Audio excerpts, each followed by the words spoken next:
ধরা পড়ে যাওয়ার ভয়ে ছদ্মবেশে আক্রমণ আদিত্যর ওপর। মেঘাকে কি সন্দেহ করছে রাধা? জি বাংলার আলোর কোলে সিরিয়ালে আবারও আদিত্যর ওপর আক্রমণ করল মেঘা।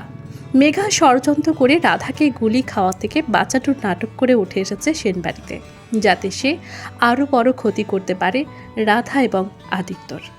অন্যদিকে রাধা এবার ধরে ফেলেছে মেঘার আসল খেলা। মেঘার মুখোশ খুলে দিতে রাধা এবার নতুন ফন্দি এঁটেছে। তাই এবার ধরা পড়ে যাওয়ার ভয়ে মেঘা আদিত্যর ওপর ছদ্মবেশে হামলা করল। আদিত্যর অফিসে ছদ্মবেশে ঢুকে আদিত্যর ওপর হঠাৎ করেই হামলা করে মেঘা।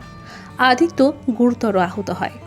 আসলে মেঘায় কি আদিত্যর ওপর আক্রমণ করেছে সেটা নিয়ে বেশ দোটানায় রয়েছে রাধা। যদিও রাধার সন্দেহ মেঘার ওপরেই। কিভাবে রাধা প্রমাণ করবে মেঘা আসল দোষী, জানতে দেখুন আলোর কোলে প্রতি সোম থেকে শুক্র ঠিক রাত 9টায় শুধুমাত্র জি বাংলার পর্দায়। পাশাপাশি আমাদের চ্যানেলটিকেও সাবস্ক্রাইব করে আমাদের পাশে থাকতে ভুলবেন না।